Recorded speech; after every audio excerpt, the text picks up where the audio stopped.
সুপ্রভাত বন্ধুরা, সবাইকে হ্যাপি হোলি জানিয়ে আজকে আমি আমার নতুন ব্লগটা স্টার্ট করছি। আজকে ব্লগটা কিন্তু খুবই স্পেশাল। অবশ্যই তোমরা পুরো ব্লগ ভিডিওটা দেখো, আর তোমাদের কেমন হোলি কেটেছে কমেন্ট করতে কিন্তু ভুলো না। আমাদের হোলি খেলা কমপ্লিট হয়ে গেছে। আমরা আজকে খুব হ্যাপি।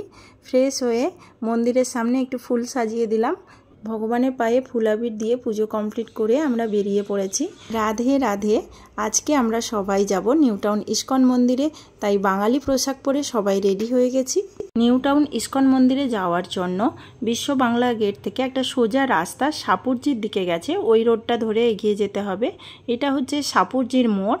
এখান থেকে লেফট হ্যান্ড সাইডে আমরা বেঁকে যাব। হাওড়া থেকে আমরা AC 12 বাস ধরে আসতে পারি। সাঁতরাগাছি থেকেও অনেক বাস অ্যাভেলেবেল আছে। আলিপুর জু থেকে 260 আছে। কলকাতা স্টেশন থেকেও অনেক বাস আছে। অনেক বাস অ্যাভেলেবেল আছে, আপনারা চাইলে বাসে আসতে পারেন। এটা হচ্ছে সাপুরজির মেন স্ট্যান্ড।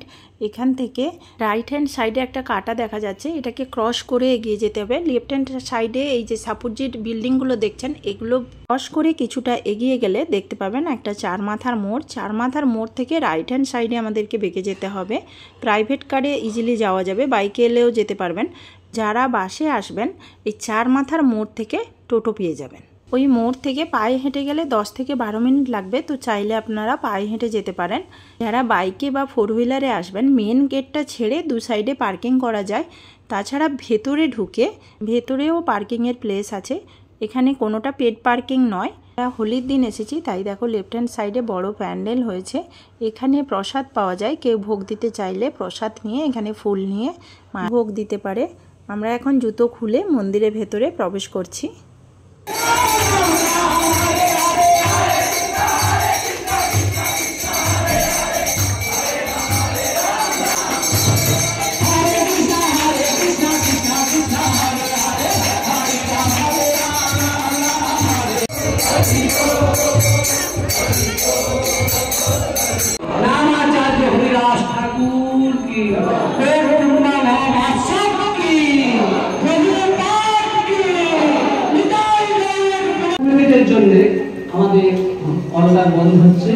দু মিনিটের জন্য মন্দির বন্ধ করা হয়েছিল। আমার হাতে যে ফুলটা দেখছেন, এটা যে ভক্তরা চাইছে এরকম ফুলের মালা দিচ্ছেন।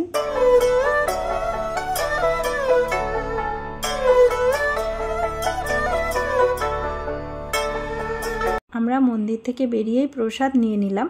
যেহেতু ওনারা উপবাস ছিল, তাই সাবুর প্রসাদ ছিল। এরপর আমরা এগিয়ে গিয়েছিলাম গোশালার দিকে। এখানে সমস্ত রকম শাকসবজি রাখা থাকে, তো তোমরা চাইলে নিজের হাতে গোমাতাকে দিতে পারো। গোমাতার জন্য নিজের সাধ্য মতো তুমি ডোনেশন দিতে পারো।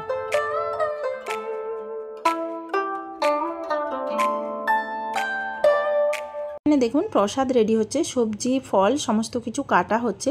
যার মন চাইবে সে গিয়েই এখানে অংশগ্রহণ করতে। ছেলে খুব দুষ্টু, তাই আমি আর অংশগ্রহণ করতে পারলাম না। দেখো এখানে ওয়েটিং রুমও আছে। এরপর আমরা এগিয়ে গিয়েছিলাম ওই বড় প্যান্ডেলটার দিকে। চেয়ার পাতা আছে, স্টেজ আছে, কিছু প্রোগ্রাম হবে। আরতি দেখার জন্য সন্ধ্যের সময় আমরা আবার ইস্কন মন্দিরে গিয়েছিলাম। দেখো কত ভক্তবৃন্দের সমাগম। আমাদের দুর্ভাগ্য বৃষ্টি আসার জন্য আর আরতি দেখা হলো না। All of the other processes are not effective in the Kali Yuga. There is only one process in the Kali Yuga, and that is chanting the holy name. কিন্তু আগের যুগে সব জিনিস, কোনো জিনিসই কাজে লাগবে না, শুধু একমাত্র জিনিস যদি কাজে লাগে সেটা হচ্ছে ভগবানের দিব্য নাম কীর্তন। In other ages, in the Satya Yuga, in Treta Yuga, in Dwapara Yuga, there was also the আমরা বাইরে এসে প্রসাদ গ্রহণের কুপন নিয়ে নেই, কুপন ফ্রি। তোমরা চাইলে নিজের ইচ্ছে মতো কিছু দান করতে পারো। এখান থেকে প্রভুর প্রসাদ নিয়ে পাশেই একটা প্রসাদ গ্রহণের স্থান ছিল, ওখানে চলে যায়। আজকে সারা দিন যেহেতু ওনারা উপবাস ছিল, তাই প্রসাদে কোনো চালের জিনিস ছিল। সমস্ত ভক্তবৃন্দরা এখানে বসেই প্রসাদ গ্রহণ করছে। আমাদের আর আরতি দেখার সুযোগ হয়নি, একটু পরেই বৃষ্টি স্টার্ট হয়ে গিয়েছিল। ওকে বন্ধুরা, টাটা, দেখা হচ্ছে নেক্সট ব্লকে। আমার ভিডিওটা ভালো লাগলে অবশ্যই লাইক করো, পারলে যাওয়ার আগে অবশ্যই রাধে রাধে কমেন্ট করো।